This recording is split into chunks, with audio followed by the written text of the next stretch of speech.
Bien, bonjour à tous et merci pour votre participation à cette conférence dans laquelle nous allons explorer ensemble les corsaires et cette fameuse route maritime du café.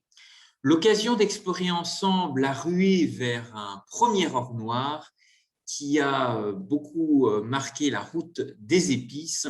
Vous savez qu'avant le pétrole, il a aussi existé ce premier or noir qui était le café et que nous allons découvrir ensemble, qui a ouvert des relations maritimes extrêmement inventives, innovantes, et que nous allons explorer dans une relation triangulaire entre les comptoirs d'un empire qui est l'empire ottoman, qui s'étendait jusqu'aux rives du golfe Persique, jusqu'en Méditerranée, et qui a été finalement un véritable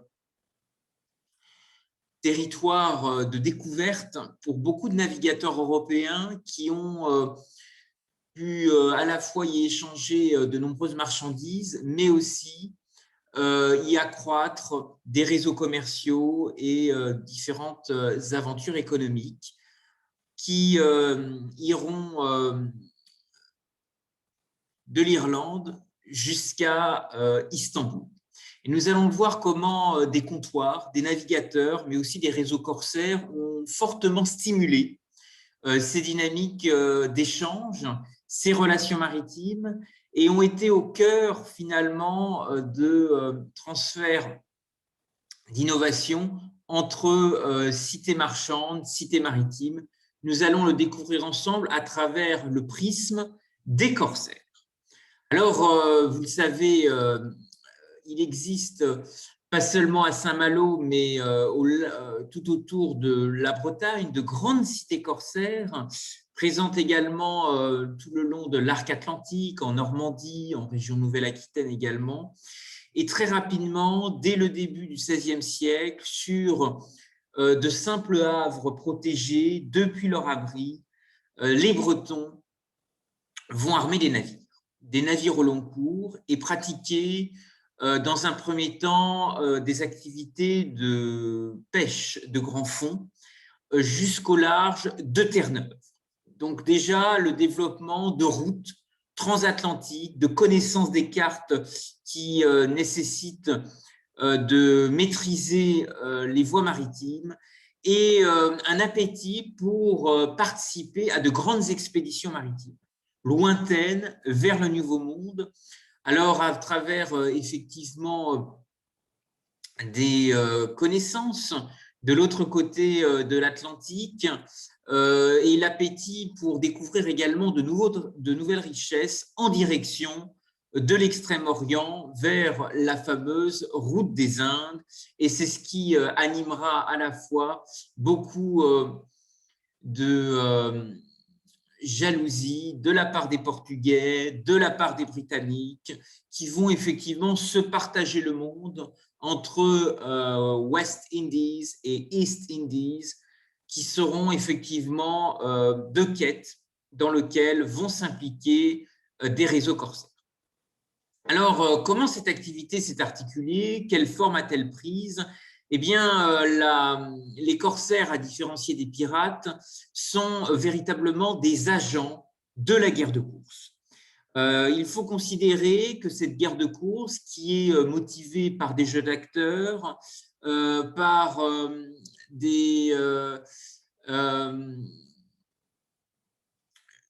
une compétition ou même des guerres, des conflits qui animent des puissances européennes, mobilise des corsaires dans la captation de prises. Et ces prises, régies par des règlements, avant chaque course, entre les membres d'un équipage, consistent à partager la prise de risque et à partager à la fois les trésors, les prises qui ont été acquises, entre 8% touchés par l'amirauté, un tiers par l'équipage et les 2 tiers par l'armateur. Voyez donc que finalement, c'est véritablement l'armateur de bateaux corsaires qui est celui qui est celui qui est le plus grand preneur de risques.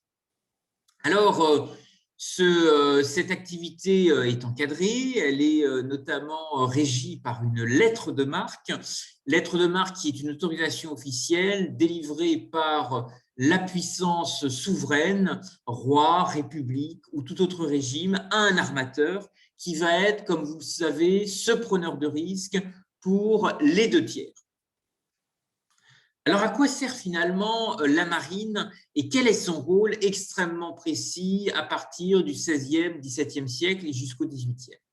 En réalité, les corsaires vont avoir un rôle extrêmement stratégique puisque leur vocation est dans un premier temps de permettre aussi d'escorter des marines marchandes qui empruntent des voies maritimes extrêmement périlleuses et le déficit de la puissance publique dans ces armements et notamment ces chantiers navals et sa marine invite des cités corsaires à jouer des carences de l'État et à se constituer en une véritable flotte privée légitimée par une lettre de marque qui, pour le compte de l'État, d'une puissance publique, va opérer des prises en mer et régir des relations, des conflits avec des puissances ennemies.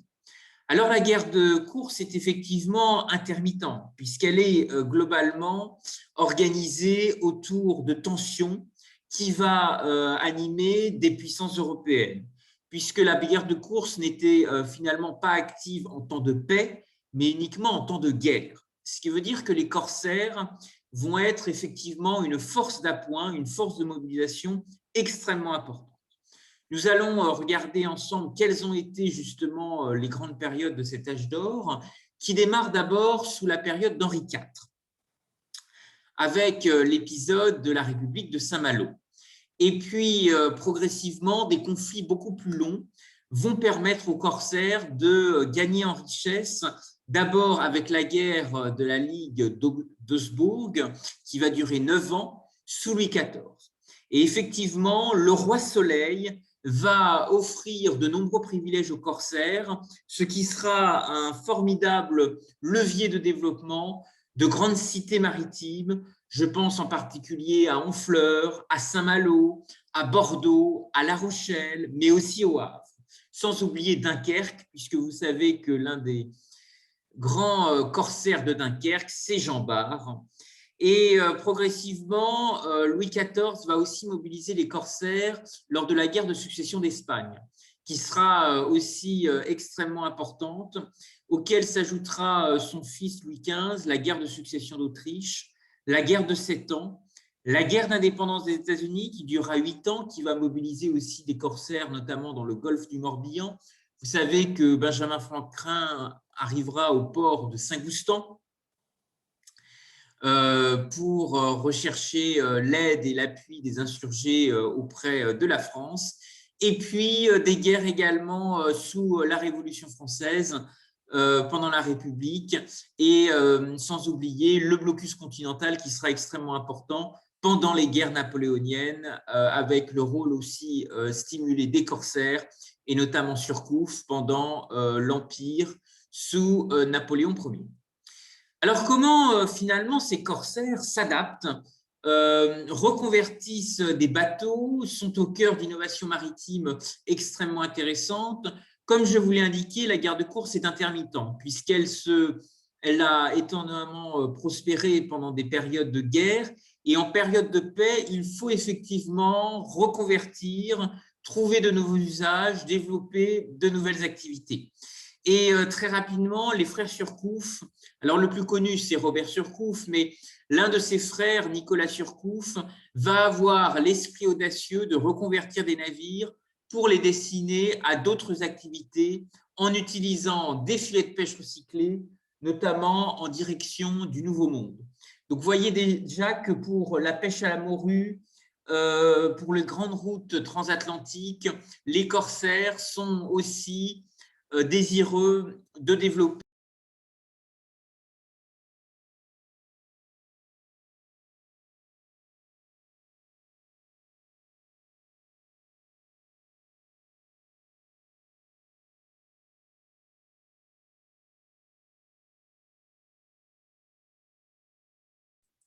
les corsaires sont désireux de s'intéresser à de nouvelles opportunités de diversification de leur activité, de développement aussi de la pêche de grand fond, et c'est l'exemple le plus fort de la pêche à la morue, mais très rapidement de s'intéresser aussi à de nouvelles richesses et de nouvelles voies de concurrence de puissances étrangères, en particulier en Europe du Nord, où se structurent des réseaux marchands extrêmement puissants depuis Amsterdam, depuis la ligne hanséatique, et nous allons l'explorer ensemble à travers la route du café.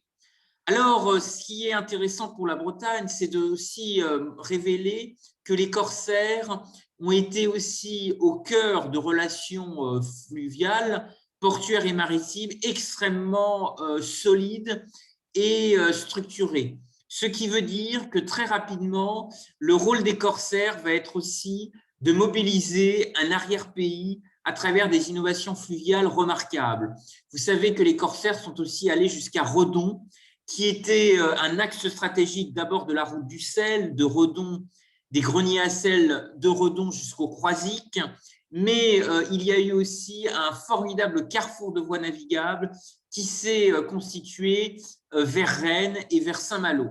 Et donc, toutes ces activités maritimes, logistiques, mobilisent des armateurs, mobilisent de grandes dynasties corsaires qui, en période de paix, développent eux-mêmes des affaires, reconvertissent leurs bateaux vers de nouvelles activités, déchargent des cargaisons, les transportent sur d'autres rivages, et c'est la dynamique du commerce qui va aussi animer l'âge d'or de grandes cités le long du canal. Ici, vous avez notamment l'exemple de Redon, qui va, à travers son quai du quai Trouin, qui porte le nom d'un grand corsaire, développer une très grande inventivité, y compris avec les pays celtiques, puisque sur ces vieilles photos, vous voyez des poteaux de mine qui étaient exportés à l'époque, en particulier des débuts de la révolution industrielle, où l'acier irlandais et gallois arrive sur les côtes bretonnes, et en échange se développe un cabotage extrêmement actif avec le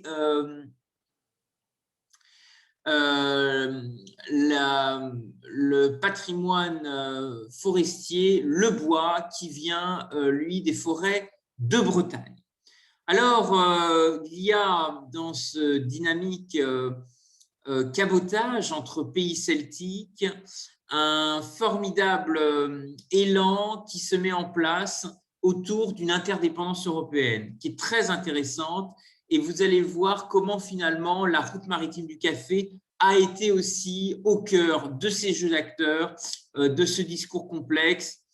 En tous les cas, Redon est un exemple extrêmement intéressant d'une ville à la fois dans les terres, mais qui a été aussi véritablement au cœur d'un formidable débouché fluvio-maritime qui a ouvert la Bretagne au-delà des mers, au-delà des océans, au contact de nombreuses diasporas. Et progressivement, les innovations maritimes vont aussi stimuler de grands élans vers les énergies du futur, puisque la haute technologie navale, vous le savez, va aussi inspirer de nombreuses innovations, faire progresser les sciences, faire progresser les techniques.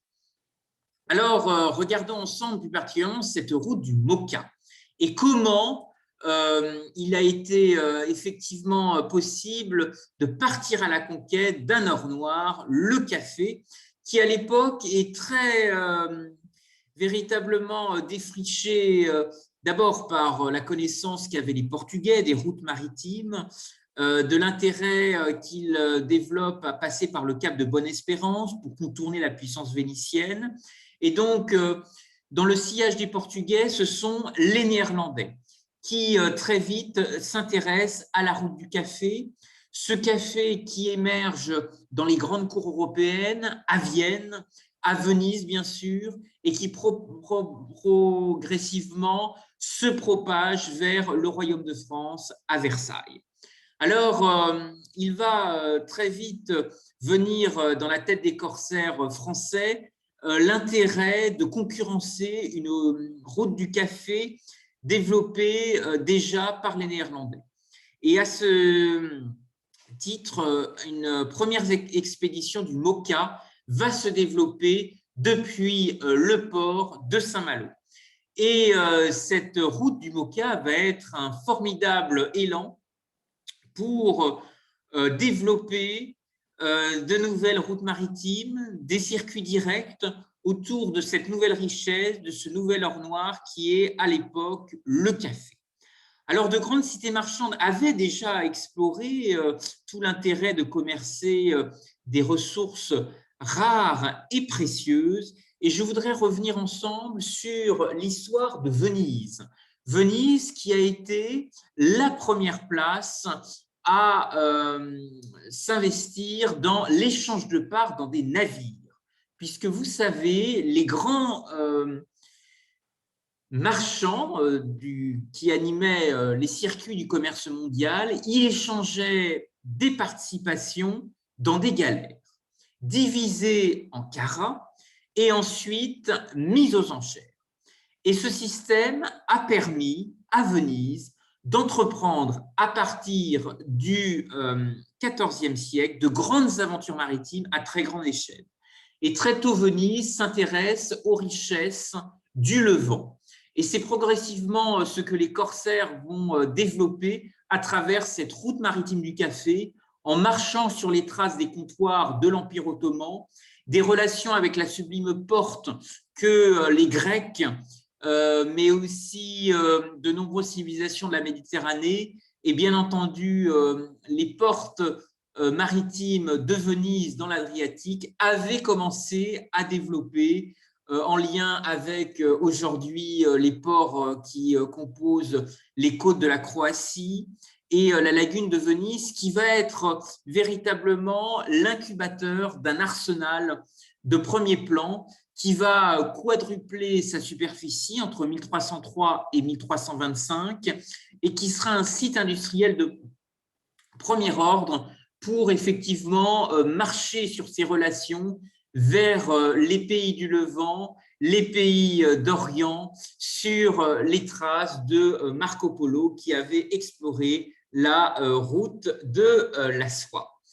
Alors, des coopérations transfrontalières grâce à ces routes maritimes vont se développer et je voudrais à ce titre citer un immense élan de solidarité qui va par la suite se développer entre les docks irlandais et les comptoirs de la sublime porte, qui désignait à l'époque l'Empire ottoman, dans lequel les capitulations entre François Ier et Soliman le Magnifique ont permis à la fois des réseaux négociants, des familles d'armateurs, de développer des relations commerçantes, des relations marchandes. Et pendant l'épisode notamment de la Grande Famine, des cargaisons humanitaires seront envoyées par le sultan à direction de divers ports irlandais et en particulier le port de Drogheda, au nord de Dublin. Et des échanges vont alors subsister à travers les différents comptoirs de la diaspora irlandaise. Vous savez que beaucoup de corsaires français ont justement des descendants irlandais. Et je me permets de vous notifier cette dimension qui permet aussi de s'intéresser à la relation triangulaire qui a pu exister entre la Bretagne, l'Empire ottoman et l'Irlande, puisque, comme vous le voyez ici sur cette carte, la péninsule bretonne était aussi un port d'escale extrêmement intéressant pour les Irlandais sur leur route d'abord vers Cadix en Espagne et ensuite vers la Méditerranée en pénétrant sur les comptoirs de l'Empire ottoman. Et sur l'écusson, notamment de cette ville portuaire de Drogheda en Irlande, au nord de Dublin, vous pouvez retrouver la présence d'une étoile et d'un croissant lunaire en souvenir de l'aide ottomane qui avait été octroyée en 1847. Vous dire que finalement cet élan est extrêmement intéressant parce que les Ottomans, la grande route maritime du café a été effectivement stimulée grâce à l'Empire ottoman qui avait des échanges extrêmement riches avec l'Europe. Et c'est véritablement ce chemin qui méritent aujourd'hui d'être encouragés, développés et peut-être demain susciter aussi encore plus d'innovation, partager des risques, en tous les cas, promouvoir de nouveaux vecteurs d'échange entre les peuples et les cultures. Alors, l'expédition du MOCA, retournons un peu en arrière à travers effectivement les formes qu'ont pris ces échanges avant cet élan de solidarité qui a mobilisé les Irlandais, les réseaux bretons et les réseaux du sultan dans l'Empire ottoman. L'expédition du MOCA, la route maritime du MOCA, a pris 3 formes différentes et elle s'est déclinée à plusieurs années d'intervalle, en commençant d'abord par le règne du roi Soleil, Louis XIV, qui s'est très vite intéressé depuis le jeu d'alliance qui s'est développé entre François Ier et Soliman le Magnifique, aux richesses du café et aux richesses notamment exportées depuis un très grand port du Yémen en Arabie heureuse qui s'appelait le port de Mocha et qui est cette grande ville portuaire qui rayonne dans la péninsule arabique à l'image du golfe d'Aden et qui était connue pour la qualité de ces cafés arabica qui vont être très appréciés, vulgarisés par des ambassadeurs, mis en lumière lors de grandes réceptions diplomatiques et qui vont être au cœur de nouveaux moments de courtoisie, d'agrément, de rencontres entre les peuples et les cultures. Alors, une première expédition française va voir le jour en 1708. Elle sera organisée par la Compagnie française des Indes orientales, au cours de laquelle des corsaires malouins, vont bénéficier de prérogatives par l'intermédiaire de Versailles et de la cour du roi Soleil, de Louis XIV, qui va effectivement soutenir cette exploration et encourager aussi une stratégie d'alliance et de regroupement avec des réfugiés jacobites irlandais présents en France. Ce sont notamment des corsaires jacobites, je pense à Philip Wash, et également d'autres personnalités qui vont être au cœur de ce qu'on va appeler la dynastie des Irlandais de Nantes et de Saint-Malo, qui, grâce à leur connaissance maritime, aux apports de la technologie navale qu'ils maîtrisaient de l'autre côté avec les Britanniques, vont apporter en France des avancées techniques et perfectionner les expéditions, les connaissances des routes marchandes. Alors, il va y avoir par la suite, suite à ce premier succès, une deuxième expédition qui sera organisée par la société Crossa, du nom d'un grand banquier et mécène éponyme, qui va armer plusieurs vaisseaux depuis Saint-Malo en 1711. Et il va notamment, pendant son trajet, capter des prises hollandaises.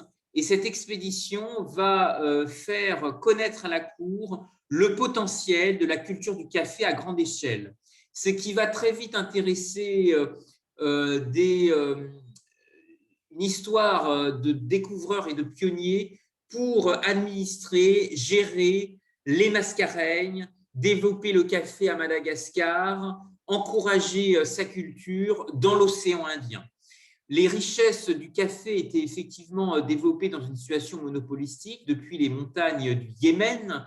Vous savez que le café a une origine qui vient d'Éthiopie et sa culture a progressivement essaimé dans des reliefs montagneux en péninsule arabique, dans cette terre qu'on appelait à l'époque l'Arabie heureuse.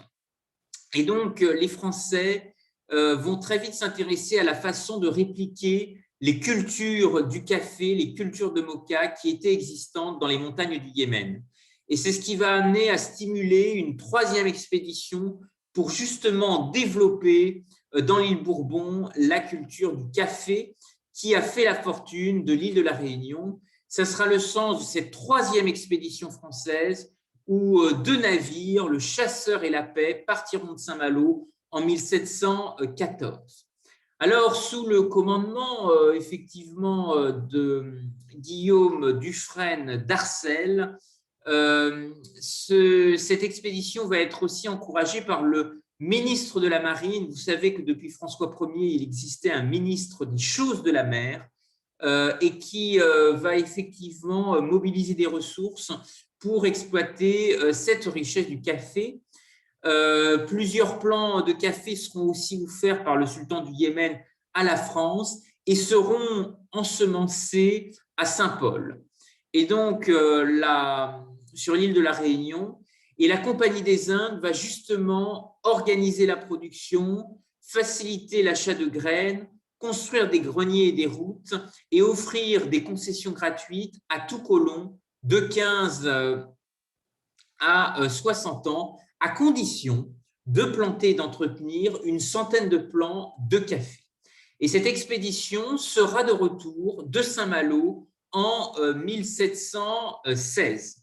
Et donc, le café a fait la fortune de l'île de la Réunion.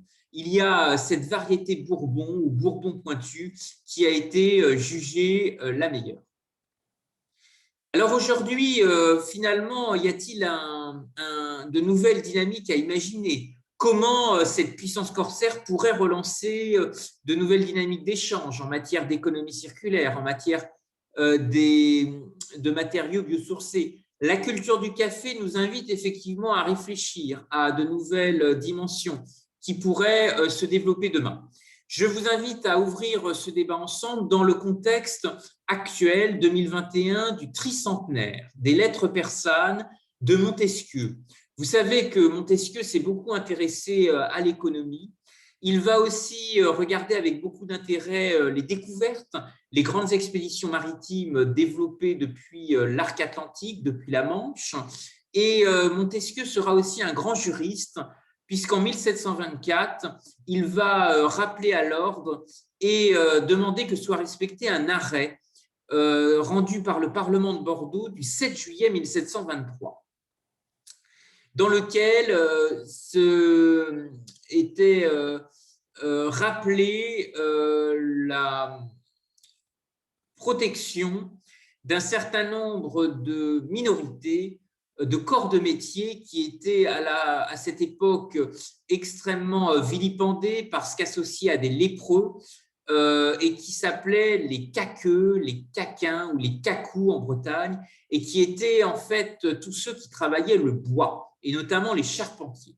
Et ce terme dépréciatif va justement être plein d'ambivalence parce que la marine avait énormément besoin de cordes, de cordonniers qui seront pourtant frappés d'exclusion, de répulsion dans de nombreuses villes en raison des nombreuses suspicions de transporter des maladies et en particulier la peste. Ce qui va expliquer dans les pardons, dans les différentes églises, cathédrales, monuments spirituels bretons, une architecture très spécifique et des portes qui seront réservées justement à ces caquins. Ici, vous avez l'exemple de la cathédrale Saint-Paul-Aurélien de Saint-Paul-de-Léon, mais avec une petite entrée qui est peu visible ici en bas de l'image, avec une porte qui était spécifique pour laisser rentrer ces caquins ou cacous qui avaient plusieurs appellations. Vous pouvez aussi retrouver une porte qui était la seule entrée autorisée à l'église Saint-Sauveur du Fou. Mais dans toute la Bretagne, il y a une histoire extrêmement riche autour de cette ségrégation qui a marqué un corps de métier pourtant extrêmement utile, qui était presque assimilé à des intouchables comme en Inde.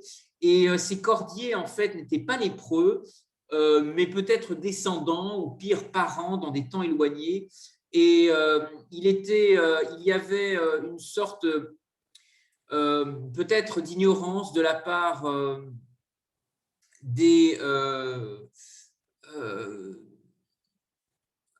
de la population locale, puisque vous savez que le travail des cordes implique une certaine habileté manuelle, et dans la mesure où la lèpre provoque des lésions cutanées ou nerveuses progressives, Ces lépreux auraient été incapables de travailler des fibres, de développer des cordages.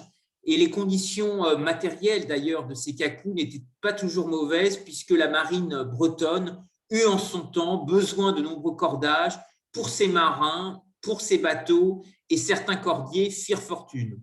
Vous savez que la corderie royale de Rochefort a été effectivement un formidable élan pour développer les cordes. Alors, il y a eu aussi beaucoup d'innovations qu'ont apporté les corsaires dans la marine. Et je voudrais rappeler l'importance des corsaires dans le domaine de la contrebande horlogère. Il y a eu effectivement de grandes avancées. La marine et les avancées horlogères sont fortement liées. Je me permets aussi d'aborder ce sujet parce qu'il nous rapproche aussi de ces routes maritimes qui se sont développées avec l'Orient. Et vous dire effectivement qu'avec les peuples du Levant, l'horlogerie a été un savoir-faire extrêmement important pour créer des liens et des échanges. Depuis d'ailleurs le 16 décembre 2020, l'UNESCO a inscrit les savoir-faire en mécanique horlogère et mécanique d'art sur la liste représentative du patrimoine culturel immatériel de l'humanité. Et c'est un véritable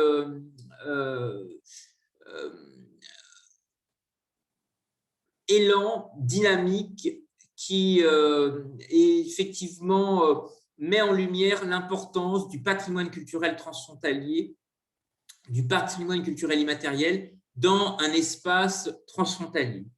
L'horlogerie, effectivement, s'est implantée d'abord au milieu du XVIe siècle à Genève, où s'étaient réfugiés des protestants français et italiens. Et progressivement, finalement, le savoir-faire horloger va beaucoup voyager. Vous savez que beaucoup de huguenots, de protestants vont s'y intéresser, des corsaires protestants très présents à La Rochelle, à Nantes également, vont l'exporter vers l'Afrique du Sud, mais aussi vers les côtes de Floride.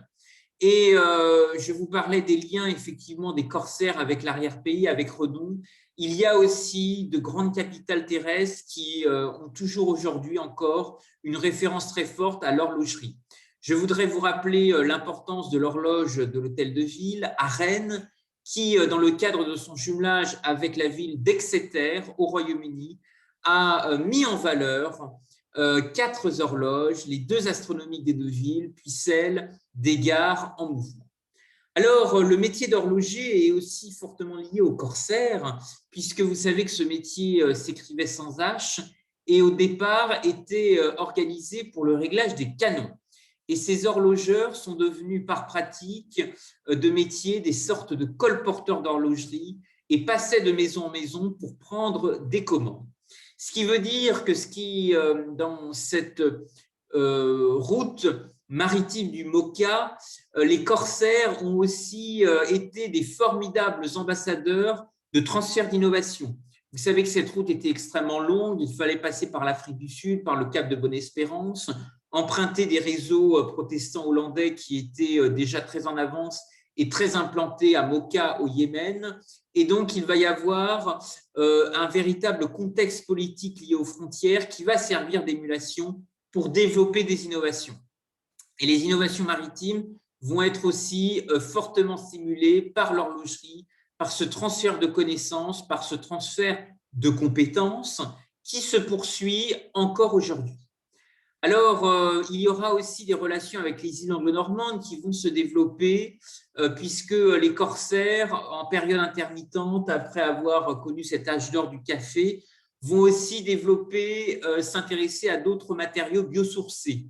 Et c'est l'exemple notamment de l'extraction de coquillages marins qui se fera au large de Chauzet avec notamment un bateau des industries probiomères qui s'appelait le Saint-Pierre et dont le nom faisait référence à Césarée, l'ancien nom antique de Jersey, qui était associé à différents personnages du Nouveau Testament, Pierre, Paul, Hérode et Pilate.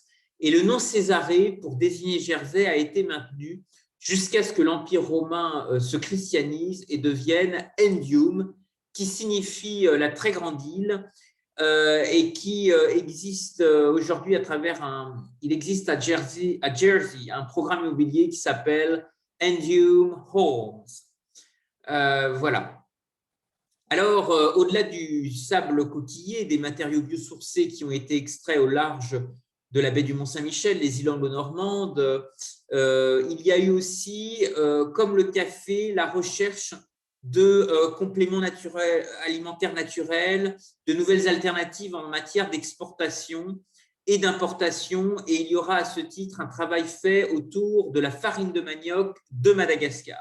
Je vous ai dit que les plants de café au Yémen ont été aussi fortement développés dans l'océan Indien.